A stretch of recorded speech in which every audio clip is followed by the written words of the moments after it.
오늘 그리스도인의 말에 관한 6번째 얘기인데요. 한 7분쯤 하려고 합니다. 다음 주까지 그리스도인의 말을 좀 하고, 우리가 그 다음에는 무별주간이 되고, 그 다음에 5월부터는 조금 다른 주제를 지금 생각하고 있습니다. 그래서 오늘 이 그리스도인의 말에 관한 6번째 말씀을 여러분들하고 나눌 터인데, 오늘은 그 말과 사랑에 관한 좀 얘기를 드리려고 합니다. 우리가 여기 사랑하는 분들이 많이 오신 것 같은데, 옆에 같이 사랑하는 분하고 이렇게 서로 사랑을 고백하면서 서로 말로 고백을 하지 않습니까? 근데 그렇게 사랑을 말로 우리가 고백하고 또 그 말을 진심으로 받아들이고 그렇게 깊은 사랑을 가꾸어 가지만은 되게 오랫동안 생활하다 보면은 또 그 말 때문에 서로 너무 많은 상처를 받았다고 얘기를 해요. 그래서 이제 나중에 이렇게 헤어지기로 결심하는 분들 얘기를 좀 들어보면 다 말 때문이에요. 말. 아니, 처음에 사랑한다고 고백할 때도 그 말로 사랑이 시작이 되었는데, 사랑이 깨어지는 것도 보면은 그 말 때문에 이렇게 관계가 깨어지는 것을 보게 됩니다. 그래서 우리 그리스도인은 정말 어떻게 말하고 살아야 일생 동안 이 사랑을 지켜낼 수 있냐는 것이죠. 어떻게 살아야 우리가 이 말로 사랑을 고백했고 또 사랑이 맺어졌고 사랑이 열매를 맺었는데, 이 사랑의 열매가 점점 더 많이 열릴 수 있는 그런 삶이 되겠느냐는 것입니다. 얼마나 많은 그리스도인들 가정들도 믿지 않는 가정들과 크게 다르지 않게 이 말 때문에 깊은 상처를 받고, 그래서 우리가 처음에 이렇게 혀를 과연 우리는 길들일 수 있는가? 또 우리는 그러면 어떻게 이렇게 말해야 하는가? 이제 이런 주제들을 다뤄왔는데, 오늘 예수님께서 특별히 이 말과 우리가 사랑하는 관계를 조금 하신 말씀이 있어요. 그래서 예수님의 말씀을 한번 직접 우리가 들어보고 그 말씀 가운데서 우리 이 말씀에 관한, 우리가 쓰는 말에 관한 좀 지혜를 얻고자 합니다. 오늘 우리가 읽을 말씀은 요한복음 14장 23절, 24절 이 두 절을 읽을 텐데, 한번 같이 한 목소리로 읽었으면 좋겠습니다. 같이 읽습니다. 시작. 예수께서 대답하여 이르시되, 사람이 나를 사랑하면 내 말을 지키리니 내 아버지께서 그를 사랑하실 것이요 우리가 그에게 가서 거처를 그와 함께 하리라. 나를 사랑하지 아니하는 자는 내 말을 지키지 아니하나니 너희가 듣는 말은 내 말이 아니요 나를 보내신 아버지의 말씀이니라. 예수님께서는 우리가 예수님을 따르는 사람들을 사랑하시되 끝까지 사랑하십니다. 예수님은 변덕스럽지 않아요. 사랑하신다고 말씀하셨고 또 우리를 사랑하신다고 고백하셨기 때문에 끝까지 사랑합니다. 그래서 나를 따르라고 부른 제자들이 배신해도 사랑하셨고, 그리고 끝까지 그 배신한 제자를 다시 일으켜 세워서 내가 너를 사랑한다고 고백하는 것을 듣지 않습니까?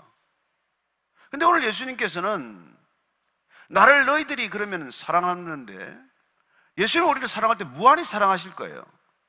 근데 우리는 예수님을 그렇게 사랑하기가 어렵거든요. 그러면 예수님을 따르는 우리는 예수님을 어떻게 사랑해야 합니까? 라고 만약 묻는다면 이 말씀을 아마 답변으로 하실 거예요. 너희들이 나를 사랑하는 방법은 내가 너희들에게 한 말을 지키는 거야, 이렇게 말씀하세요. 그 앞에를 보면 계명을 지킨다는 말씀도 있지만 예수님이 우리에게 하신 말씀을 지키는 것이 예수님을 사랑하는 길이라고 말씀해 주시는 것이죠. 그러니까 만약 예수님을 사랑하지 않는다면 예수님 말씀을 우리는 듣지만 그 말씀대로 행하지 않을 거예요. 그러니까 예수님을 사랑하느냐 사랑하지 않느냐 우리가 입으로 말해봐야 소용이 없어요. 그분의 말씀을 우리가 지키느냐 지키지 않느냐, 이게 갈림길이라는 것이죠. 예수님 말씀에 따르면 너희들이 나를 사랑한다면 내 말을 지킬 거야. 너희들이 나를 사랑하지 않는다면 내 말을 지키지 않을 거야. 우리가 예수님을 사랑합니다, 예수님을 이렇게 경배합니다, 이런 찬양도 하고 고백도 하고 기도도 하지만 과연 우리가 예수님을 사랑하는지 안 사랑하는지는 뭐 이웃이 보아서 알 수 없겠죠. 교회를 열심히 다니고 뭐 신앙생활을 열심히 하는 것 같으면 아, 저분은 예수님을 사랑하나 보다, 당연히 그렇게 생각을 해주겠지만, 그러나 예수님께서는 보고 계신 거예요.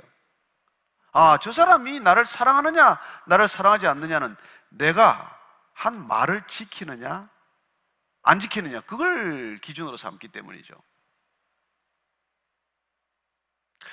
오늘 보면은, 그럼 우리가 예수 믿는다는 사람들, 예수님의 제자라고 스스로 자처하거나 나는 그리스도인이라고 자처하는 사람들의 삶을 우리가 한 4패턴 정도로 나눠볼 수 있을 거예요.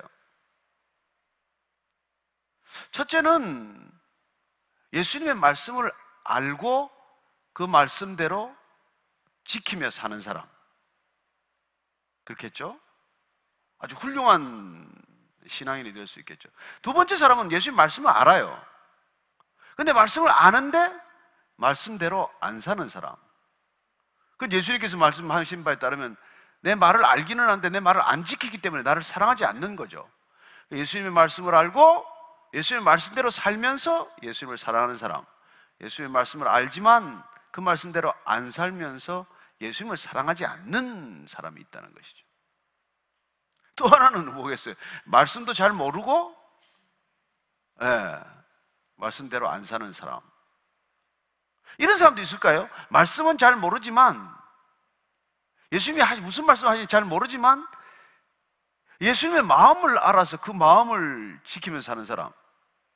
이런 부류도 있을 수는 있겠죠. 그러나 그건 뭐 쉽지는 않을 거예요. 왜냐하면 그분의 말씀을 모르면서 내 생각대로 열심히 사는 거거든요. 그래서 우리가 이런 부류를 해보는 까닭은, 이런 분류를 우리가 나눠보는 까닭은, 저는 여러분이 예수님의 말씀을 알고 그 말씀대로 살면 행복하기 때문이에요.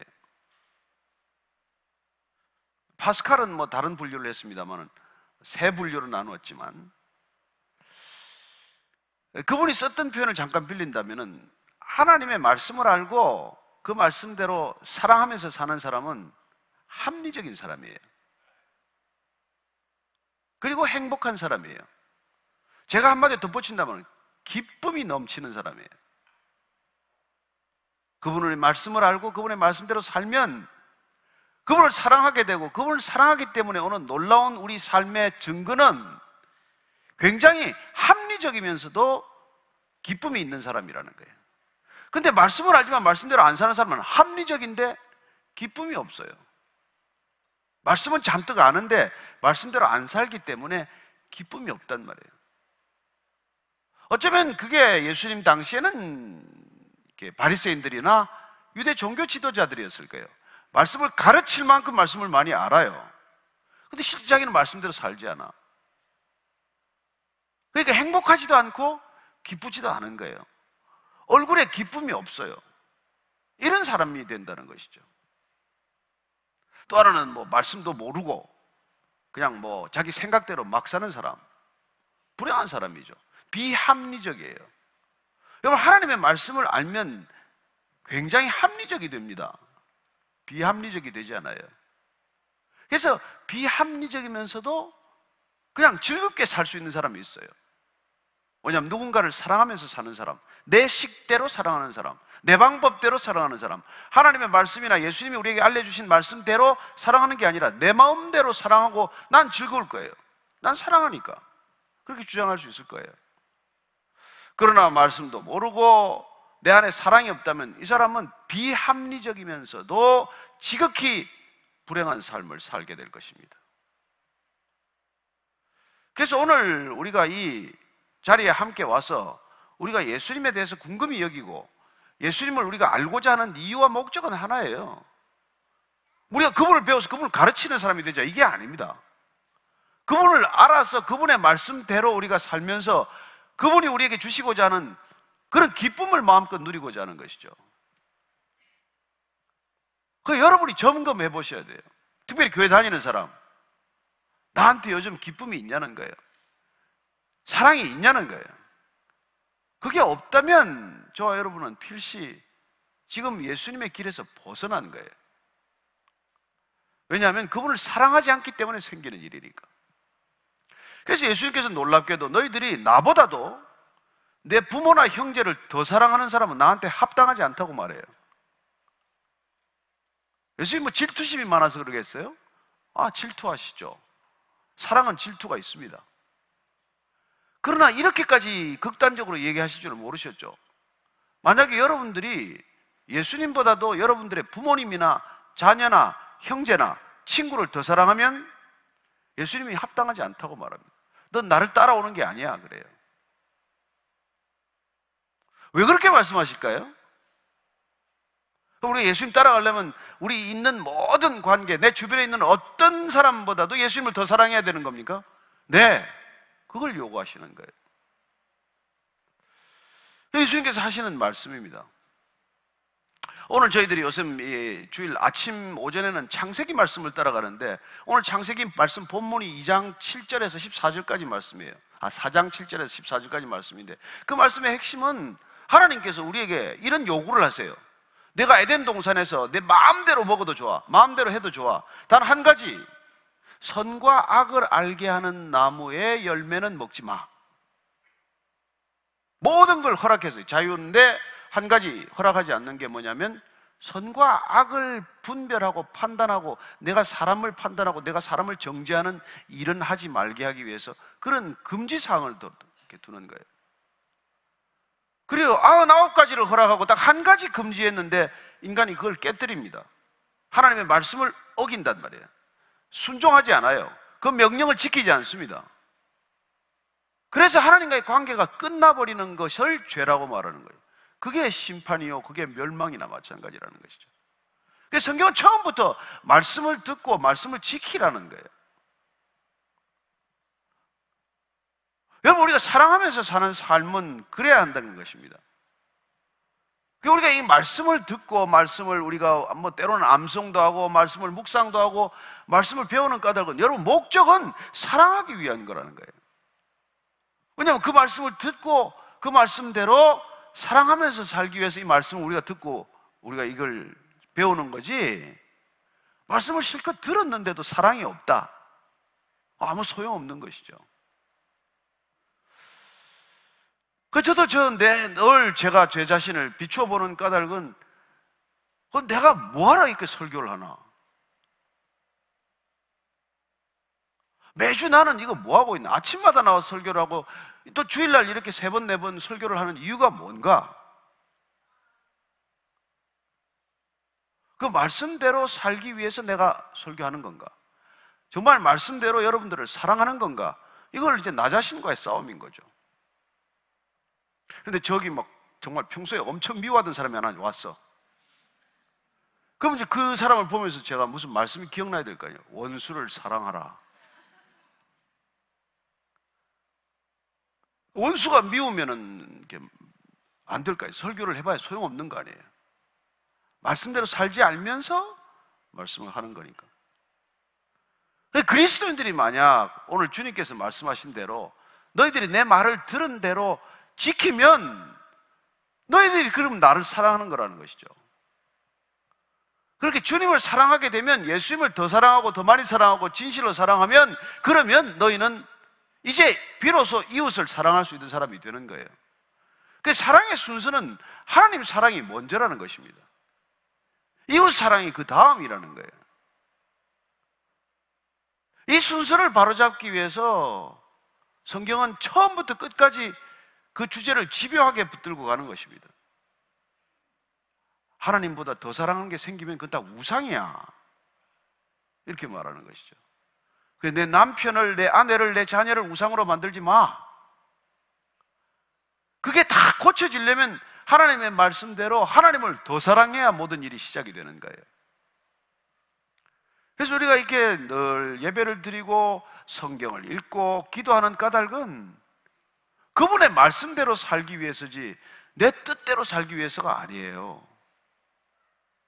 그러니까 여러분들이 제대로 기도를 하는 건 뭐냐면 하나님을 사랑하게 해주십시오. 하나님을 알게 해주십시오. 하나님을 믿을 수 있게 해주십시오.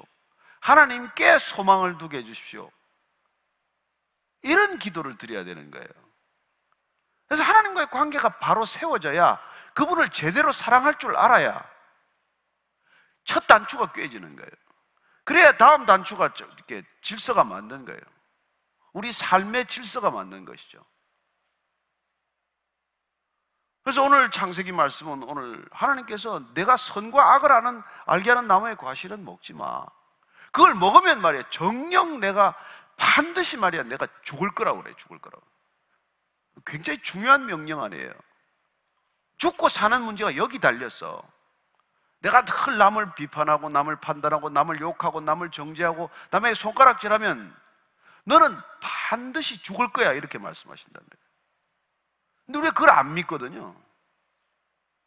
그래서 우리는 하루 종일 남을 비판하고, 남을 판단하고, 남을 욕하고, 남을 험담하고, 남의 뒷담화를 얘기하고, 그러고 하루 종일 살아가는 거예요. 그리고 아마 이 사람이 그럴 거예요. 야, 이런데 내가 죽었냐? 내가 멀쩡히 살아 돌아다니 내가 죽었냐? 근데 하나님은 그러면 정녕 반드시 죽는다고 말해요. 그럼 성경이 말하는 죽음은 뭐예요? 하나님과의 관계가 끊어진 거예요. 더 이상 하나님의 사랑을 받을 수 없는 존재가 되는 거예요. 하나님의 사랑을 받지도 못하고 하나님을 사랑하지도 못하는 관계를 죽음이라 그래요. 그러면 육신은 살았지만 그건 산 게 아니라 죽었다, 이게 성경이 말하는 거예요. 물고기가 물을 떠나면 살았다고 하나 죽었다, 얘기란 말이에요. 나무가 밑동이 잘리면 잠시 푸르고 살았다고 하나 죽었다, 이 얘기입니다. 근데 우리가 이걸 믿음으로 받아들이고 이 말씀을 듣고 들은 대로 하나님을 사랑하기로 결정하고, 예수님께서 오늘 말씀하신 대로 너희들이 내 말을 듣고 내 말을 지키면 나를 사랑하는 것이요, 내 말을 듣고도 한 귀로 듣고 한 귀로 흘려버리고 귓등으로 듣고 흘려버리면 무슨 소용이 있겠냐는 것이죠. 자, 그렇다면 우리가 지금 살아가는 우리 일상 가운데서 한번 얘기해 보십시다. 자녀들이 부모를 사랑하는 게 뭐예요? 자녀들이 뭐 돈을 벌어오는 겁니까? 부모의 말을 귀담아 듣는 것이죠. 자녀가 부모를 가장 사랑하는 방법, 출가해서 뭐 자기 가정을 이루기 전에 부모를 가장 사랑하는 방법은 부모가 말이 되든 안 되든 조금 그 말을 그냥 귀담아 듣는 거예요. 그게 부모 사랑이에요. 특별히 약간 좀 치맥기가 있는 부모는 말 듣기가 아주 힘들어요. 그러나 말을 듣는 거죠. 들어주는 거죠. 그 사랑하는 방법이 뭡니까? 듣는 거란 말이에요. 듣는 거, 경청하는 거란 말이에요. 저 사람이 나를 사랑하나 안 사랑하나 어떻게 알아요? 듣는 태도를 보면 알아. 저 사람이 나를 존중하나 안 하나 어떻게 알아요? 듣는 태도를 보면 알아. 눈을 턱 감고 이렇게 듣고 있어. 얘기해봐라. 또 뭐 얘기하는데 뭐 계속 이거 지금 핸드폰. 뭐라 그랬죠? 뭐요? 사랑하는 거예요? 저는 여러분들이 사랑하는 사람에게 집중할 수 있게 되길 바랍니다. 그 말을 들으려면 집중해야 돼요. 그래야 배워요. 그래야 깨달아요. 그래야 복종이 돼. 사랑은 거기까지를 듣는 거라고 말해요. 그래서 여러분들이 정말 예수님을 사랑하면 그분 말씀을 들었어요, 읽었어요, 묵상해요, 외우기도 해요. 그러나 그 말에 끝내 듣고 배우고 깨닫고, 그리고는 그 말을 순종하면서 사는 거죠. 아이들이 어려서부터 부모 말을 잘 듣는 애를 보십시오. 조금 죄송한 편이지만 일생이 순탄할 거예요. 어디를 가더라도 관계가 그렇게 심각하게 뭐가 나지 않아요. 늘 경청하는 가운데 순종적인 삶의 태도를 가지고, 그래서 그 태도는 놀랍게도 인생의 고도를 결정하게 되는 것이죠. 오늘 이 예수님께서는 우리에게 그런 태도를 요구하는 거예요. 그래서 우리가 말을 잘 듣는 태도, 누군가의 말을 늘 경청하는 태도. 입사에서는 사장 말을 잘 들어야 돼요. 윗사람의 얘기를 잘 들어야 돼요. 경청해야 돼. 눈을 마주치고 그분이 뭐라고 말하나, 그분이 뭐라고, 그 말의 행간은 뭔가, 이런 걸 깊이 생각하면서 들어야 되는데, 점점 우리가 보면 이 다음 세대로 갈수록 주의력이 산만해요. 안 들어요. 저는 너무 사실 행복한 게 이 예배 때 보면은 여러분들이 초집중해서 들어요. 아, 너무 감사합니다. 정말 이렇게 경청하기 때문에 저는 이 교회 와서 여러분들이 변하는 걸 보게 됩니다. 그리고 여러분들의 그 변화는 궁극적으로 아무것도 아니에요. 사람을 사랑하는 겁니다. 누군가를 사랑할 줄 알게 되는 거예요. 우리 신앙의 궁극적인 목적은 예수님의 말씀을 듣고 그분을 그 말씀에 따라 사랑하는 것이고, 그 말씀에 따라 사랑했더니 우리 주변의 사람들도 사랑하게 되었다. 이게 사랑의 열매요, 말씀의 열매요, 신앙의 열매요, 믿음의 열매라는 것입니다. 근데 이게 없으면 여러분 교회를 몇 년 다녔는데 그게 무슨 소용이겠어요? 나는 30년 교회 다녔습니다. So what? 그래서 어쩌라는 거예요? 30년 다녔는데. 난 장로입니다. So what? 장로인데 어쩌라는 얘기예요? 난 목사입니다. 그럼 무슨 소용이 있냐고요?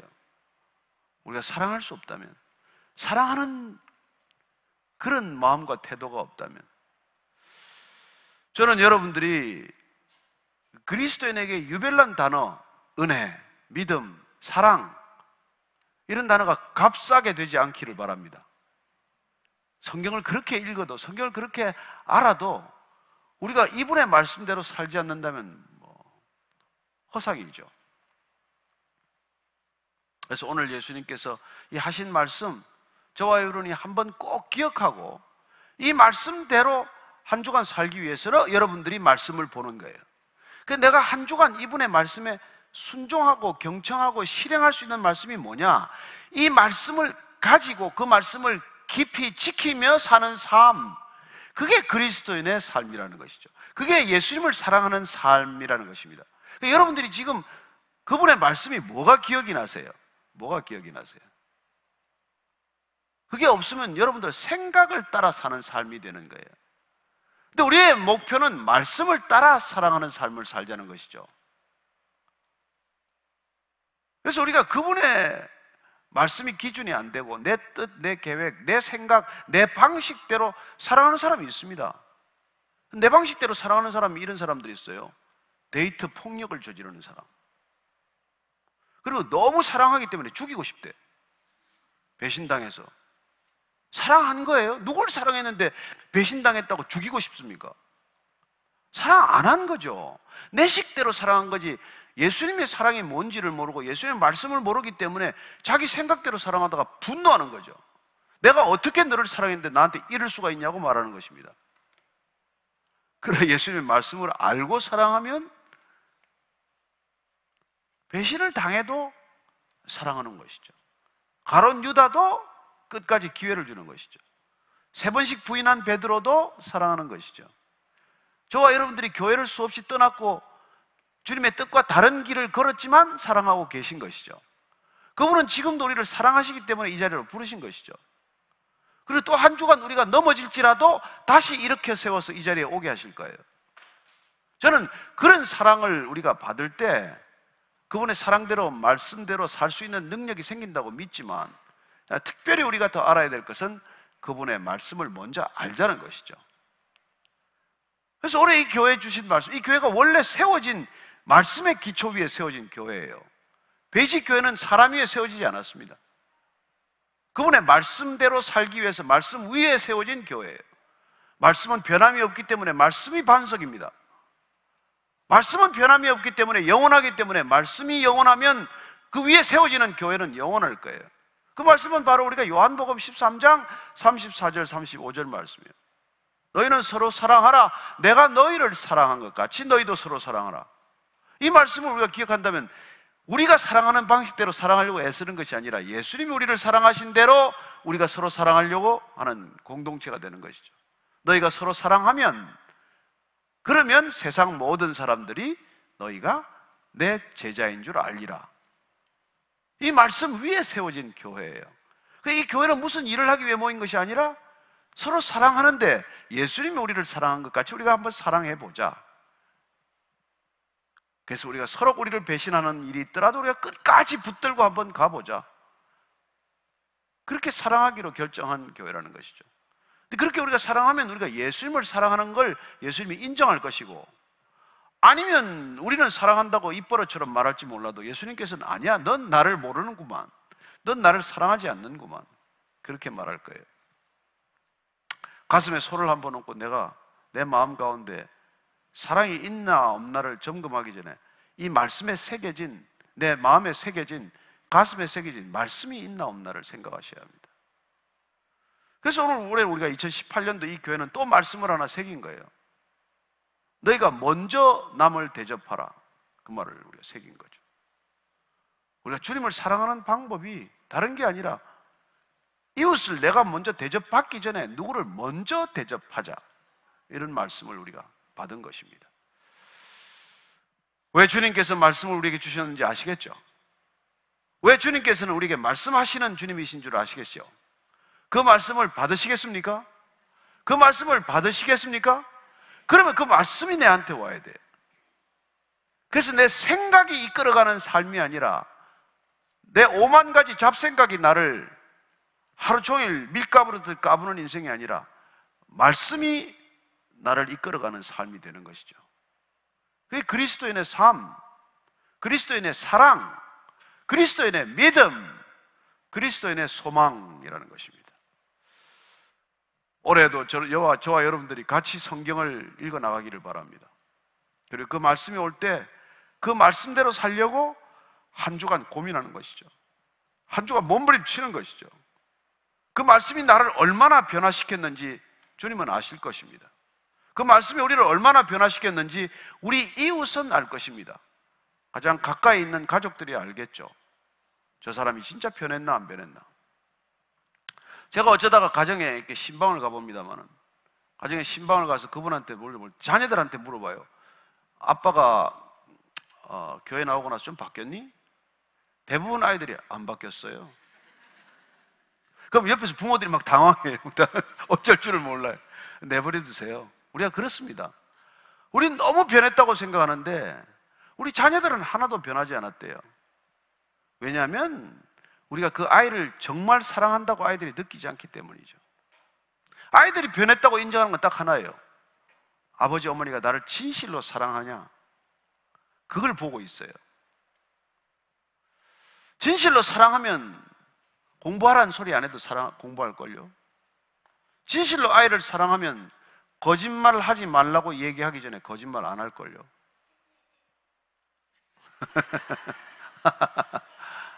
그럼 다 알아들었구만. 저는 우리가 그렇게 사랑이 많은 교회가 되고 싶습니다. 사랑이 많은 그리스도인이 되고 싶습니다. 주님께서 그게 우리가 그 말씀을 지킬 때 가능하다고 하니까 우리가 오늘 읽은 말씀, 이 말씀 기억하고 같이 오늘 또 다음 순서를 진행하겠습니다. 한번 같이 말씀 다시 읽겠습니다. 요한복음 14장 23절 24절 말씀입니다. 같이 읽습니다. 시작. 예수께서 대답하여 이르시되 사람이 나를 사랑하면 내 말을 지키리니 내 아버지께서 그를 사랑하실 것이요 우리가 그에게 가서 그의 거처를 그와 함께 하리라. 나를 사랑하지 아니하는 자는 내 말을 지키지 아니하나니 너희가 듣는 말은 내 말이 아니요 나를 보내신 아버지의 말씀이니라. 아멘. 하나님 아버지, 예수님께서는 이 땅에 오셔서 하나님 아버지를 너무 사랑하셨기에 아버지의 말씀만을 기억하고 그 말씀만을 전하고 떠나셨습니다. 그리고 이제 보혜사 성령을 우리에게 보내주셔서 우리가 예수님께서 이 땅 가운데 하신 말씀을 기억하게 하시고 그 말씀대로 살 수 있도록 도와주시는 줄로 믿습니다. 오늘 주님께서 우리에게 그 말씀을 우리에게 부어주셔서 가슴판에 새기게 하셔서 그 말씀이 우리 안에 능력이 되게 하시고 삶의 지표가 되게 하시고 삶을 살아가는 사랑이 되게 하실 줄로 믿습니다. 한 주간 이 말씀을 기억하고 그리스도의 말씀, 주님의 말씀을 지키려고 우리의 몸과 마음과 뜻을 다하는 삶이 되게 하여 주옵소서. 예수님 이름으로 기도합니다. 아멘. 아멘. 네, 계속해서 우리 안 목사님과 함께 또 질문 답변하는 시간 갖도록 하겠습니다.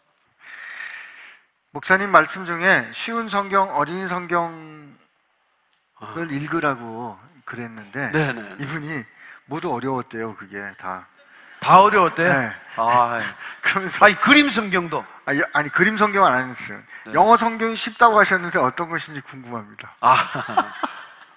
영어 자체가 어려운지 아시는 이게 참.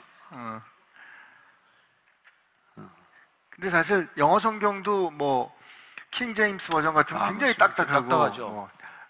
그러니까 English Standard Version ESV는 아주 그 문자적 번역으로 유명하고 또 미국의 목사님들이 가장 많이 쓰는 성경이에요. 그다음에 우리가 가장 많이 접하는 성경이 NIV 아닙니까? New International Version인데 그것도 쉽게 번역이 된 편이에요. 좋은 번역인데 뭐 요새는 그 더 메시지도 보고 또 NLT라고 우리말로 치면 우리말 성경 같은 거죠. New Living Translation 이런 성경들. 그 저는 뭐 이렇게 다른 기독교 서적을 많이 보는 것보다도 다양한 성경이 번역본을 많이 보는 걸 권하는 편이에요. 왜냐하면 이 번역을 통해서 섬세한 차이도 우리가 알 수 있지만 어쨌건 원전에 가장 가까이 가는 길이니까. 일전에 한번 말씀드리지만 지금 큰 인문학적인 트렌드도 원전을 읽는 거거든요. 그래서 뭐 비싼 돈 내고 가서 그냥 원전을 읽는 거예요. 논어를 읽고 다 읽어내는 겁니다. 저는 여러분들이 그런 책도 우리가 필요하지만 성경을 읽는 그대로 읽는 게 고통스럽더라도 많이 읽어내야 한다는 것입니다. 근데 읽으면 처음에는 뭐 절반도 몰라요. 근데 두 번, 세 번 읽으면은 60%, 70% 그렇게 점점 깨닫게 됩니다. 신기해요. 점점 알게 됩니다. 그래서 저는 너무 처음에 다 알려고 하지 마세요. 어떻게 첫 술에 배부르겠으며 어떻게 처음 읽었는데 성경이 다 이해가 되겠어요? 절대 그런 부분은 없습니다. 그러나 좀 고통스럽지만 읽어내면 가능한 것이죠. 그리고 그런 고통을 겪을 만한 가치가 충분하다는 것을 믿으시기 바랍니다. 아멘. 네. 예. 네, 아멘. 그 좋은 방법 중에 한 가지는 네. 암송인 것 같아요. 네, 암송. 그러니까 한꺼번에 이게 다 이해하는 것도 하려고 그러면 어려우니까 그냥 성경 말씀 뭐 고린도전서 13장, 뭐 시편 23편 이런 잘 알려진 말씀을 암송하는 거는. 그 암송이 물론 힘이 있는 건 사실인데 저는 성경을 뭐 수없이 암송하고도 또 엉뚱한 짓 하는 사람들을 보면 그것도 참 이해가 안 돼요. 그래서 나는 그 간디 얘기를 기억을 하는데 이분이 이제 선교사한테 성경을 배웠는데 선교사가 성경을 가르쳐 주면 그 다음 주에 와야 되는데 안 오는 거예요. 몇 주 있다가 오고. 그래서 짜증이 나서 이렇게 왜 당신은 매주 좀 오지 않냐 그랬더니 아니 당신이 가르쳐 준 말을 내가 살아보고 사라져야 다음 말을 배울 거 아니냐. 놀라운 얘기예요. 어떻게 안 사라지는데 또 다음 말을 배워서 뭐 하냐. 찔리는 얘기죠. 예. 그래서 간디 기준에 보면은 목사 할 사람 아무도 없는 거죠. 예. 우리가 다 안 살면서 설교하니까 이게 다 문제가 생긴 거거든요. 그러고 보니까 어떤 라삐한테 누가 데리고 와서 우리 애가 이 설탕을 너무 좋아해서 좀 먹지 말라고 그랬는데 라삐가 조금만 있다가 데리고 오라 그러더래요. 그래가지고 왜 그런가 그랬더니 사실은 자기가 설탕을 좋아한 거예요. 그래서 자기가 한 3주 정도 설탕을 끊고 나서 그 다음에 그 얘기를 하려고 그랬다고. 뭐 그런 거 보면 아유 참 목사님 이거 어떻게 하죠 우리 설교를 그럼? 아니 그 의사들은 뭐 인턴, 레지던트 이렇게 거치면서 수술할 수 있는 이렇게 뭐라 그러나요? 뭐 역량이 생길 때까지 기다려야 되는데 그래서 우리도 뭐 그런 역량이 좀 생길 때까지 내가 그리스도인이다 하는 걸 자꾸 내세우지 않아야 되겠죠. 어디 가서 난 교회 다닌다 이런 얘기 하지 말고. 왜냐하면 그런 사람들 때문에 다른 사람이 교회 못 오니까. 그래서 그리스도인이 지금 자꾸 문제가 생기는 거는 그리스도인들 때문에 문제가 생기는 거지. 그렇지 않아요? 그러면 어디 가서 나 교회 다닌다 그러지 말아요? 그러지 말라는 거죠. 목사님 지금 방송 중이야. 근데 아니 왜냐하면 아니 교회 다닌다는 얘기 하지 말고 사는 걸 보니까 궁금해서 혹시 교회 다니세요? 네네네. 이렇게 살아보자는 거죠. 그래야 전도가 되는 것이죠. 그러고는 한 뭐 3년이 지났는데 너무 이렇게 훌륭해가지고 당신 교회 다닌다는 얘기를 들었는데 나보고 왜 교회 가자는 얘기를 안 하냐? 이런 일들이 좀 생겨야 된다는 거죠. 자꾸 본인의 삶은 뭐 도저히 덕스럽지 않은데 교회 가자 그러니까 이렇게 막 마음이 불편해지는 거죠. 너나 잘 믿지 왜 나까지 자꾸 이렇게 너 같은 인간을 만들려고 하냐. 이런 게 되니까. 예, 제가 병원에서 제일 많이 하는 게 사과예요. 목사 아니에요. 그러니까 제일 많이 하는 게 사과예요. 그래서 미안합니다. 그래서 죄송합니다. 네. 그 사이에 질문이 왔거든요. 네. 근데 목사님 오늘 진짜 이거 많이 지금 확실한 말씀하셨네. 근데 교회 다닌다 말하지 마라. 그 대신 살아라. 네. 살아라 좀. 이제 말로 전해지는 때가 지나버렸어요. 네. 삶으로밖에는, 그러니까 손과 발로 전도할 수밖에 없지 이제는 입으로 전도가 안 되게 돼 있어요. 네. 예, 그 다음 질문 한번 드리겠습니다. 그 사람 자체를 인정하고 받아주는 것을 사랑이라고 합니다. 하지만 그 사람이 나쁜 방향으로 가고 있거나 나쁜 것에 빠져 있을 때 그저 기다려주고 바라만 봐주는 게 진정한 사랑일까요? 그 나쁜 방향, 그 사람에게 좋지 않다, 그것 자체가 그렇게 바라보는 것 자체가 저의 교만과 혹은 정죄하고 판단이라고 생각해서 혹시 이건 아무 말도 어떤 말이라도 하면 안 되는 걸까요? 근데 말을 도저히 안 할 수 없을 만큼 기도했다면 말해도 좋습니다. 근데 정말 그 사람을 위해서 울어본 적도 없고 그 사람을 내 마음에 품고 깊이 사랑하는 흔적이 없다면 뭐 충고는 입에 발린 말이죠. 예. 정말 내가 그 사람이 구원받을 수만 있다면 나는 뭐 죽어도 좋다. 나는 구원 안 받아도 좋다. 그 정도까지 사랑하면은 제가 볼 때 그 사람 돌아오게 뭐 100번 돌아오겠죠. 그래서 우리는 이 전도를 너무 쉽게 생각하는데 사실은 생명을 전한다는 것은 내 생명이 소모되는 일이거나 소멸되는 일과 가깝다는 것이죠. 예수님께서는 십자가에서 자기 생명을 소멸시키고 우리가 생명을 얻게 하신 것 아닙니까? 그러니까 십자가를 지고 나를 쫓으라고 하는 것은 그런 뜻이거든요. 그러니까 우리 생명을 얻고자 하면 우리는 잃을 것이고 잃고자 하면 얻을 것이다, 그렇게 말씀하시는 것도 바로 그런 뜻 아니겠습니까?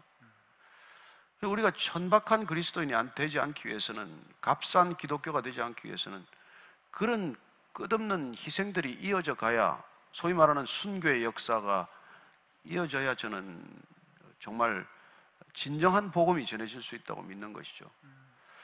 사실은 뭐 이렇게 많은 사람이 모이는 건 굉장히 위험하고 조심스러운 일이에요. 그냥 뭐 왔다가 그냥 갔다가 그냥 구경 삼아 왔다가 또 뭐 들리면 듣고 안 들리면 말고 이제 이런 자꾸 이제 하나의 뭐 이렇게 이벤트나 퍼포먼스와 같은 이런 것들이 되고 마는데, 예수님께서 이제 그런 공간에서 싫어하고 사적인 공간, 작은 공간을 택하신 것이죠. 그래서 그분이 복음을 전한 공간은 이런 회중 중심의 공간이 아니죠. 뭐 이런 것도 가끔 하셨지만, 그렇죠. 굉장히 1대1이거나 1대 소그룹. 유대인들이 이제 그런 하브루타가 강하기 때문에 이제 그런 거였는데, 대화법.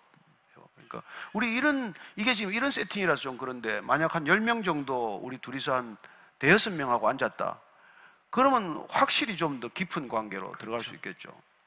지금 여러분들은 뭐 그냥 페이스북에서 온 질문 그냥 우리가 중계하고 듣고 이러다가 여러분들 뭐 얻어 걸리면 뭐 하나 건져서 갈 것이고 별 게 없으면 그냥 돌아가겠는데, 이게 그럴 일이 아니거든요. 사실은 좀 더 깊은 관계로 들어가야 될 텐데. 그래도 이렇게 대화를 하는 것 자체가 좀 그렇죠. 뭐 우리가 자위하는 거죠, 뭐 우리가. 아니 그 노력을 하는 거죠. 그래서 뭐 하고 있다고 우리 주장하는 거죠.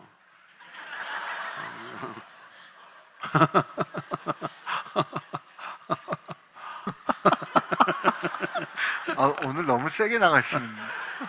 제가 세다고 욕 많이 먹습니다. 제가 뭐 여쭤볼 게 있었는데 너무 충격이 돼서. 그냥 그러니까 이분한테 그러면 정말 그 사랑하는 사람을 위해서 목사님 말씀은, 저는 죽을 만큼 기도하면 변합니다. 네. 정말 변합니다. 죽을 만큼 기도해보자. 예, 한번 기도 한번 해서 그 사람이 그런 기도가 응답되어야 내 신앙이 우선 달라집니다. 예, 정말 한번 통곡을 해봐야 돼요. 그 사람 때문에. 정말 사랑하면 울지 않습니까? 눈물이 있거든요. 근데 우리가 뭐 울어가면서 기도하는 게 몇 사람이나 돼요. 그냥 뭐 체면치레로 기도하는 거죠. 뭐 저희들도 그래요. 뭐 사람은 많고 어떡하겠어요. 뭐 기도 부탁 받으면은 뭐 기도하기는 하지만은 애절한 마음이 없거든요. 그래서 저한테 부탁하지 말라 그러는 겁니다. 별로 능력도 없어요. 그냥 직접 하나님한테 간절하게 해야 돼. 하나님은 간절한 걸 원하세요. 진심을 원하세요. 100%를 원한단 말이에요. 근데 우리는 뭐 80%, 90% 가지고 기도하려고 애를 쓰는 거 아니에요. 그러니까 정말 보기 부끄러운 일이죠. 그래도 기도가 필요한 말씀하세요.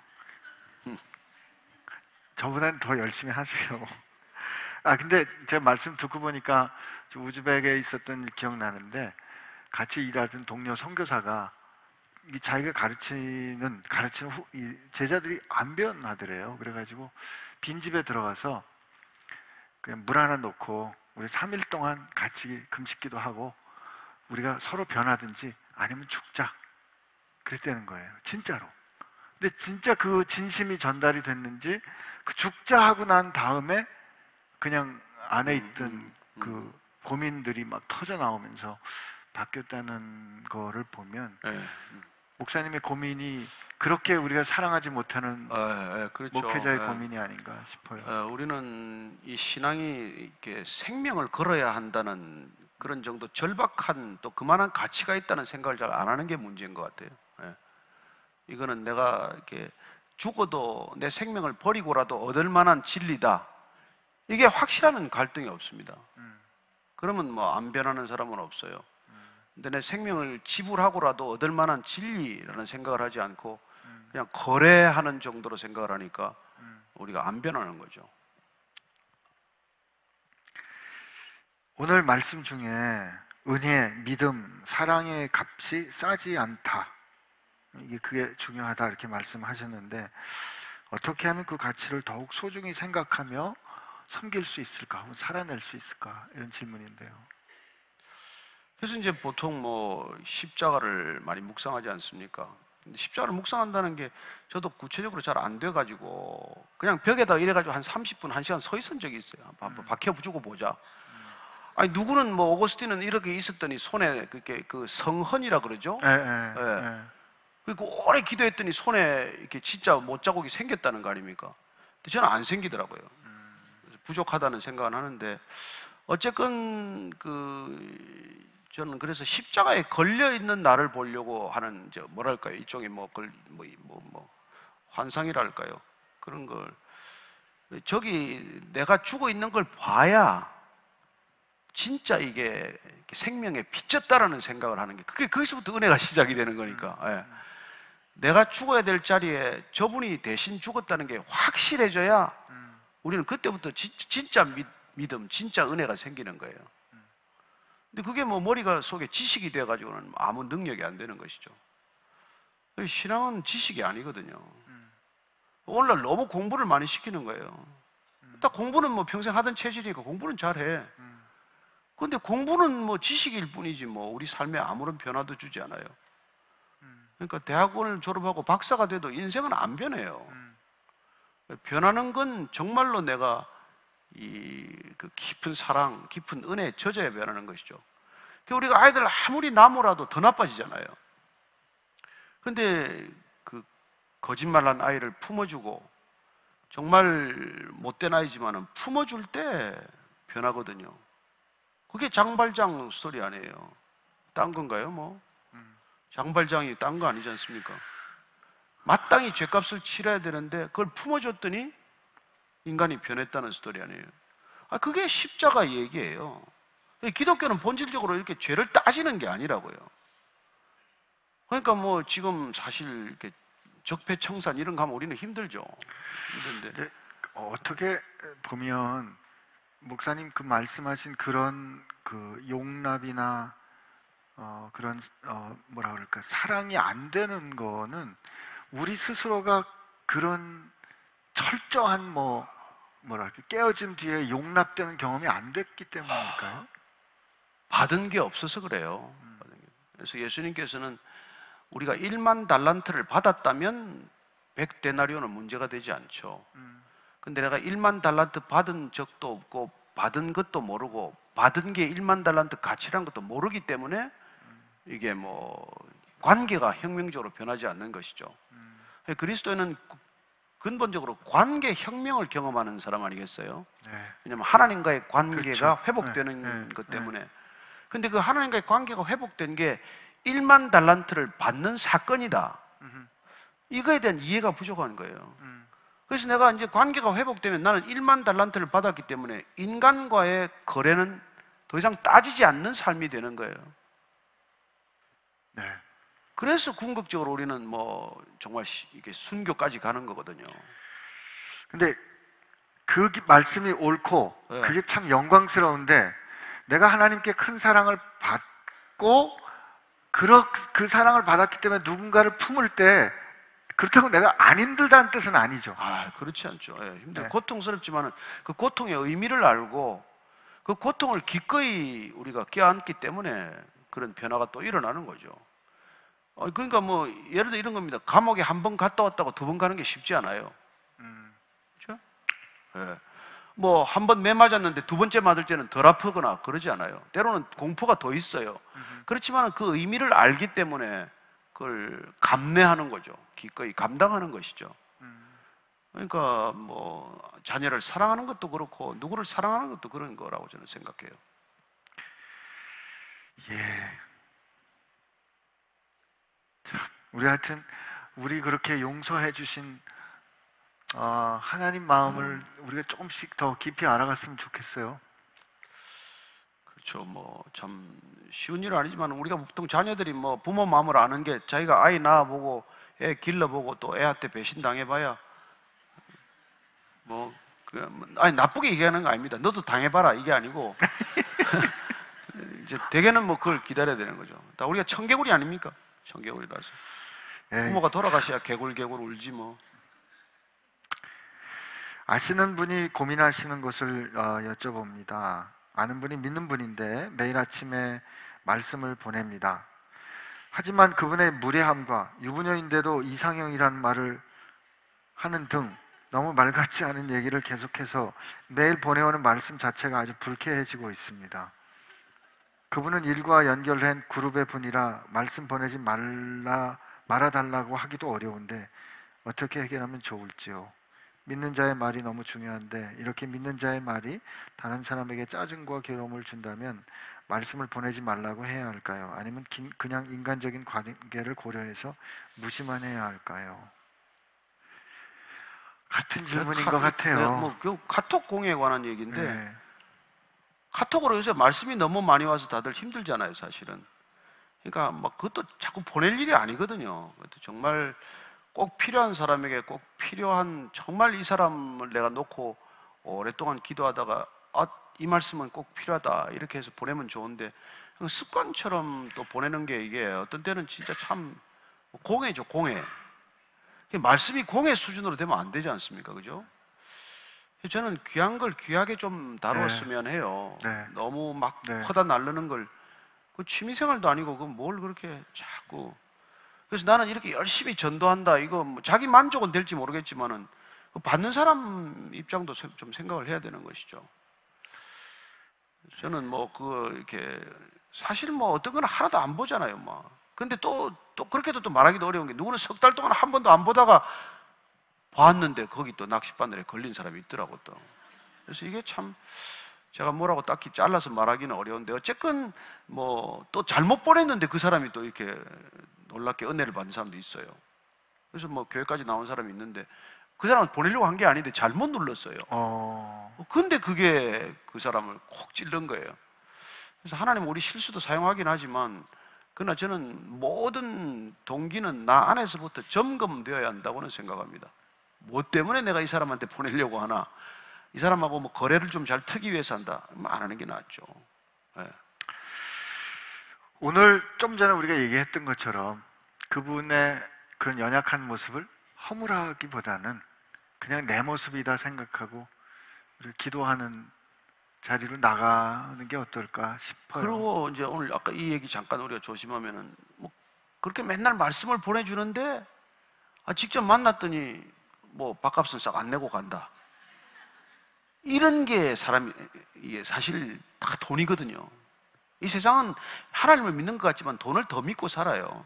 그래서 아주 솔직하게 들어가 보면 하나님도 돈 때문에 믿지 뭐 돈하고 상관없으면 잘 안 믿습니다. 그래서 하나님이 사람을 부를 때 다 돈을 거두어 가는 일이 종종 있어요. 아시죠? 그게 무서워서 또 안 오는 것도 아시죠? 그래서 여러분들이 돈에 대해 정직해야 돼요. 그래서 내가 하나님의 은혜가 임했다면은 이게 지갑이 회심을 빨리 해야 돼. 내 마음은 회심했다고 주장하는데 지갑은 늘 닫혀 있으면은 이 이웃 사람들이 회심했다고 안 보는 거예요. 그렇죠. 근데 그 회심이 맨날 뭐 교회만 돈을 갖다 주는데 이게 아니라 주위에 넉넉하게 이런 태도가 돼야 된단 말이에요. 아멘. 네, 그래서 정말 제가 팁 좀 넉넉히 주라 이 말을 하는 거거든요.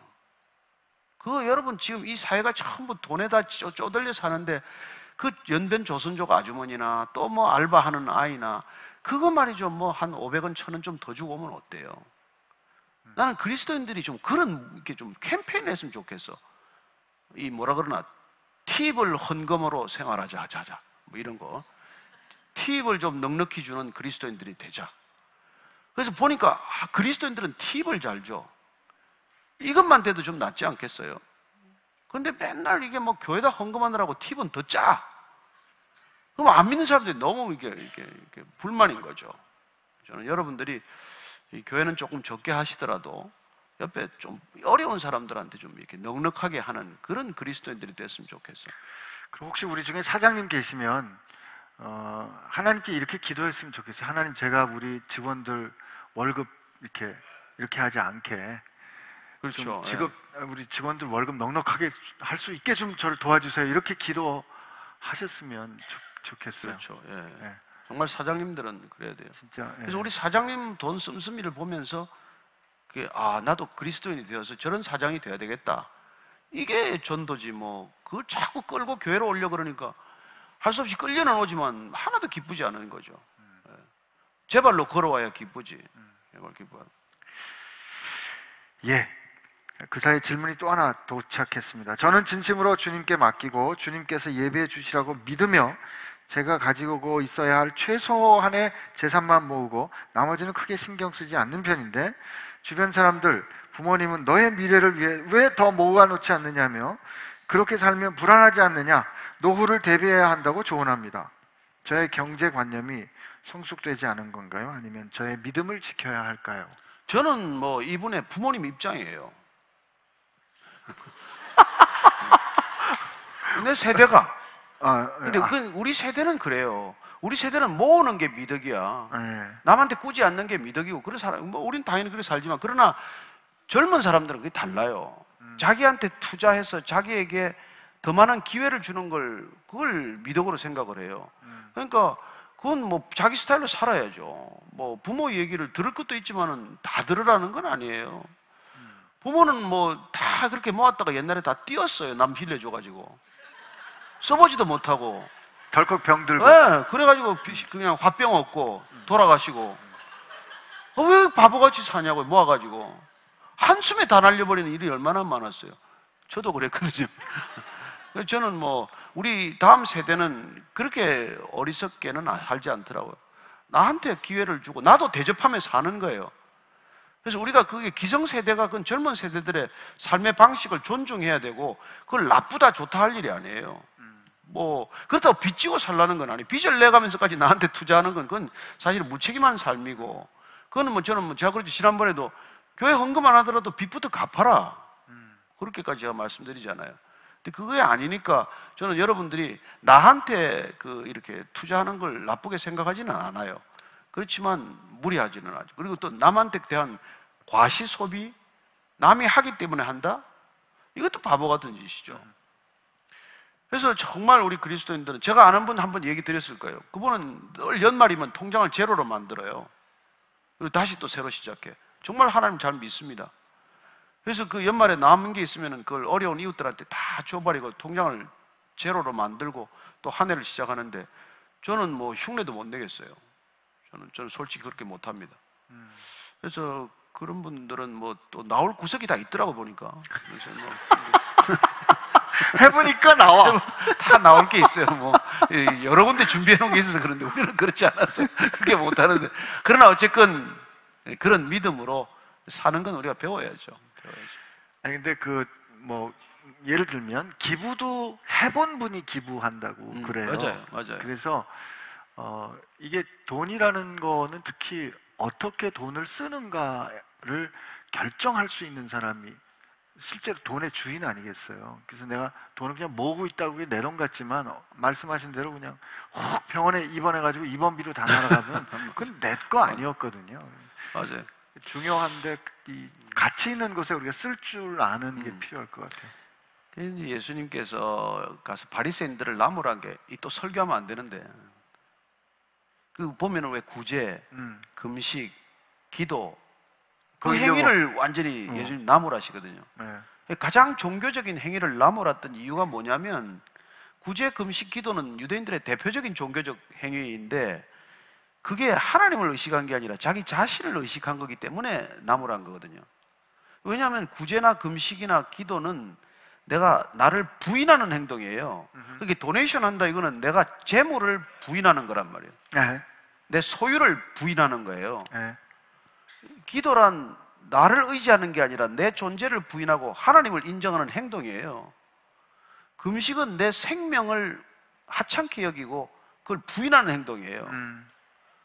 그래, 그게 본질적인 뜻인데, 나를 더 강화하기 위해서 기도하거나 나를 더 강화하기 위해서 돈을 조금 기부하고 내 이미지를 좋게 만든다, 이런 걸 하는 걸 예수님은 가증스럽게 여기는 거죠. 그래서 우리가 진짜 신앙으로 가면은 궁극적으로 내가 부정되는 거예요. 그게 참 기도고 참 기부고 참 금식인데, 그게 그래서 예수님 눈에 딱 걸리면 다 가짜가 많은 거예요. 그거 하는 거 다 보고 계시니까. 그래서 도저히 불가능한 걸 하라고 그러신 것 같아요. 왼손이 그렇죠. 하는 거, 오른손이 뭐 이거 모를 수가 없거든요. 근데 그렇게 우리는 하라고 왼손이 한 걸 오른손이 모르게 했습니다 하고 또 얘기하는 거죠. 그래서 뭐 다 까먹는데, 참 까먹지 않기가 어려워요. 그러고 보니까 우리 병원 그 세브란스 병원 처음 지을 때 굉장히 큰 헌금을 해주신 분이 그 세브란스 씨인데, 그분한테 너무 고맙다고 그랬더니 그분이 그런 말을 했대요. 받는 당신보다 주는 내 기쁨이 더 큽니다라는 얘기를 했다는데, 진짜 그렇게 그 가치 있는 일에 기꺼이 나눌 때 내가 손해 보지만 하나님께서 주시는 기쁨이란 거는 우리가 정말 경험해봐야 알 수 있을 그런 것 같아요. 저기 보니까 애가 지금 이제 도저히 견디기 어려운 시간이 그래요? 왔어요. 그러니까 우리가 이제 그만해야 될 것 같아요. 네. 이제 웬만큼 미안해. 많이 참았어. 너 진짜 오래 참았어. 내가 보니까. 진짜 오늘 희생을 많이 해줘서 고마워요. 그래, 끝낼게. 마침 질문도 없습니다. 예, 잘 됐네. 기도하고 끝내십시다. 네, 알겠습니다.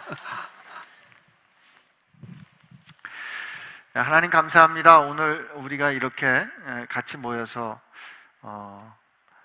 사랑하면 그 말을 듣고 또 그 말을 들은 것을 행할 거라고 하셨던 주님의 말씀, 우리가 같이 생각해 봤습니다.